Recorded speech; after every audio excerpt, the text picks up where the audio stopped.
গাজার অবরোধ ভাঙতে ইউরোপ থেকে রওনা হওয়া ৪২টি জাহাজের মধ্যে ৪১টিকেই আটক করেছে ইসরায়েলি নৌবাহিনী। যুক্তরাষ্ট্র ইরানের পারমাণবিক ও অস্ত্র কর্মসূচির সঙ্গে সম্পৃক্ত বেশ কয়েক ডজন ব্যক্তি ও প্রতিষ্ঠানের বিরুদ্ধে নতুন নিষেধাজ্ঞা ঘোষণা করেছে।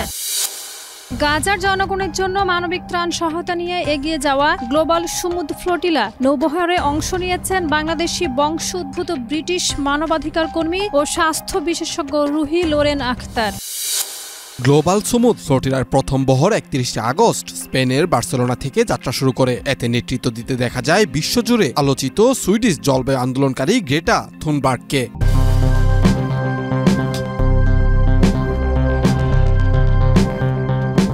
নায়াসিনামাইড ও স্যালিসাইলিক সমৃদ্ধ লিলি ফেস ওয়াশ যা ফেসের ডেড স্কিন সেল দূর করে দেয় দ্বিগুণ ফাস্টার ব্রাইটেনিং।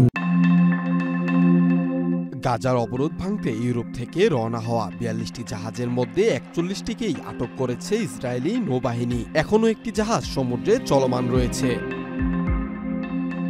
গ্লোবাল সমুদ্র ফ্লোটিলার আয়োজকরা জানায়, আটক হওয়া জাহাজগুলোর মধ্যে ছিল চিকিৎসা সামগ্রী, ত্রাণ ও মানবিক সহায়তা। তবে মেরিনেট নামের একটি জাহাজ এখনও চলমান, যা গাজার উদ্দেশ্যে যাত্রা অব্যাহত রেখেছে।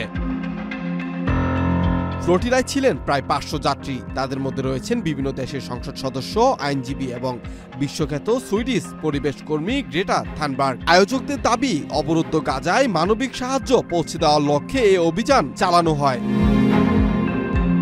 ২০০৭ সাল থেকে ইসরায়েলের অবরোধে রয়েছে গাজা। খাদ্য, ঔষধ, নিত্য প্রয়োজনীয় পণ্যের সংকটে দীর্ঘদিন ধরেই মানবিক বিপর্যয়ের মুখে লাখো মানুষ। ফ্লোটিলায় অংশ নেওয়া যাত্রীরা বলছেন, আন্তর্জাতিক আইন ভঙ্গ করে অবরোধ চালাচ্ছে ইসরায়েল।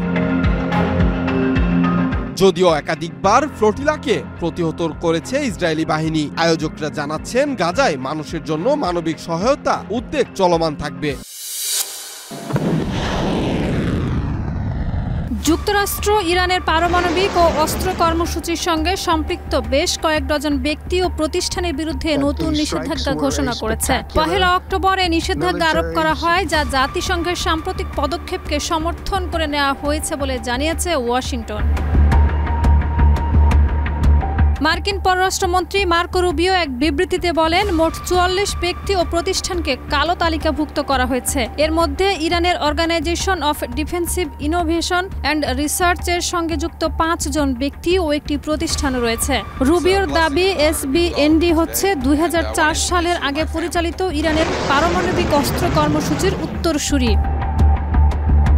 এছাড়া যুক্তরাষ্ট্র আরও ২৬টি প্রতিষ্ঠান ও ৩টি সংগ্রহ ও সরবরাহ ঠিকানার উপরে অতিরিক্ত রপ্তানি নিষেধাজ্ঞা আরোপ করেছে। রুবিও বলেন, ২৭ সেপ্টেম্বর জাতিসংঘ নিরাপত্তা পরিষদের বিভিন্ন প্রস্তাবের ভিত্তিতে ইরানের উপর পুনরায় নিষেধাজ্ঞা ও অন্যান্য বিধি নিষেধ আরোপ জরুরি হয়ে পড়েছে। তেহরানের কার্যক্রমে যারা সহযোগিতা করবে, আমরা তাদের জবাবদিহিতার আওতায় আনতেই থাকব। জাতিসংঘ নিরাপত্তা পরিষদের প্রস্তাব ২২৩১ অনুসারে ২০১৫ সালে স্বাক্ষরিত পরমাণু চুক্তির ফলে স্থগিত থাকা বিভিন্ন নিষেধাজ্ঞা ফের কার্যকর করা হচ্ছে। গাজার জনগণের জন্য মানবিক ত্রাণ সহায়তা নিয়ে এগিয়ে যাওয়া গ্লোবাল সমুদ্র ফ্লোটিলা নৌবহরে অংশ নিয়েছেন বাংলাদেশি বংশোদ্ভূত ব্রিটিশ মানবাধিকার কর্মী ও স্বাস্থ্য বিশেষজ্ঞ রুহি লোরেন আখতার। ইংল্যান্ডের মোরপেথে জন্ম নেওয়া রুহি বর্তমানে সামার টাইম জং জাহাজে অবস্থান করছেন। ফেসবুকে তিনি লিখেছেন, চরম অনিশ্চয়তার মধ্যেও আমরা আশায় এগিয়ে যাচ্ছি। রুহি ১৮ সেপ্টেম্বর থেকে এই নৌবহরে যুক্ত রয়েছেন। ১ অক্টোবর সামাজিক যোগাযোগ মাধ্যম ফেসবুকে একটি পোস্টে তিনি জানান, তিনি বর্তমানে সামার টাইম জং নামের একটি জাহাজে অবস্থান করছেন, যা নৌবহরের অন্যান্য জাহাজের ঠিক পেছনে রয়েছে। রুহি আরও লিখেছেন, আমরা চরম অনিশ্চয়তার মধ্যেও দৃঢ় প্রতিজ্ঞ ও আশাবাদ নিয়ে এগিয়ে চলেছি। এই নৌবহরের দলটি মানবিক সহায়তা নিয়ে ইসরায়েলের বাধা উপেক্ষা করে গাজায় পৌঁছানোর সর্বশেষ চেষ্টা চালিয়ে যাচ্ছে। রুহি লোরেন আখতার হলেন মানবিক সহায়তামূলক সংস্থা রিফিউজি বিরিয়ানি অ্যান্ড ব্যানানাজ এর প্রতিষ্ঠাতা। এই সংস্থা সংঘাতের কারণে বাস্তুচ্যুত মানুষের জন্য জরুরি খাদ্য, স্বাস্থ্যসেবা, দক্ষতা উন্নয়ন এবং নেতৃত্ব প্রশিক্ষণের মতো কার্যক্রম পরিচালনা করে থাকে। বর্তমানে সংস্থাটির কার্যক্রম মূলত গাজা ও গ্রিসে পরিচালিত হচ্ছে। মানবিক সংকটে পাশে থাকার জন্য তার নিরলস কাজের স্বীকৃতি হিসেবে রুহি লোরেন আক্তার 2025 সালের অক্টোবরে নর্থ ইস্ট বাংলাদেশি অ্যাওয়ার্ডে পার্সন অব দ্য ইয়ার সম্মাননায় ভূষিত হন।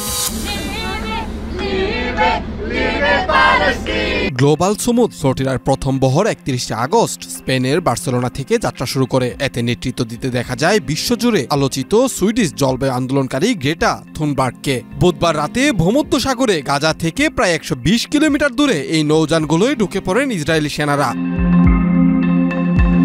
গ্রেটা থুনবার্গ সহ 2 শতাধিক অধিকার কর্মীকে আটক করেছে ইসরায়েলি বাহিনী। কিন্তু কে এই গ্রেটা থুনবার্গ, চলুন জেনে নেই। পূর্ণ নাম গ্রেটা টিনটিন এলোনোরা এন্ডমান থুনবার্গ। জন্ম 3 জানুয়ারি 2003, স্টকহোম, সুইডেন। তিনি একজন সুইডিশ জলবায়ু আন্দোলনকারী বা ক্লাইমেট অ্যাক্টিভিস্ট। কিশোরী বয়স থেকেই তিনি বিশ্বজুড়ে জলবায়ু পরিবর্তনের বিরুদ্ধে প্রতিবাদের প্রতীক হয়ে উঠেছেন। 2018 সালে মাত্র 15 বছর বয়সে সুইডিশ সংসদের সামনে তিনি একটি প্লেকার্ড হাতে বসে আন্দোলন শুরু করেন। প্লেকার্ডে লেখা ছিল স্কুল স্ট্রাইক ফর ক্লাইমেট বা জলবায়ুর জন্য স্কুল ধর্মঘট। এই একক প্রতিবাদ থেকে জন্ম নেয় বৈশ্বিক আন্দোলন ফ্রাইডেজ ফর ফিউচার। পরে সারা বিশ্বের কোটি কোটি শিক্ষার্থী ও তরুণ তার সাথে যোগ দেয়।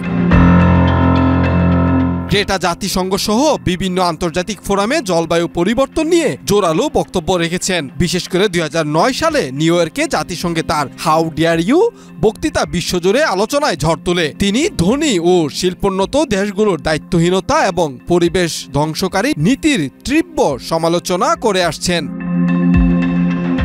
2019 সালে তিনি টাইম ম্যাগাজিনের পার্সন অব দ্য ইয়ার নির্বাচিত হন এবং একাধিকবার নোবেল শান্তি পুরস্কারের জন্য মনোনীত হয়েছেন। গ্রেটা আজ তরুণ প্রজন্মের কাছে বিশ্বজুড়ে পরিবেশ আন্দোলনের প্রতীক।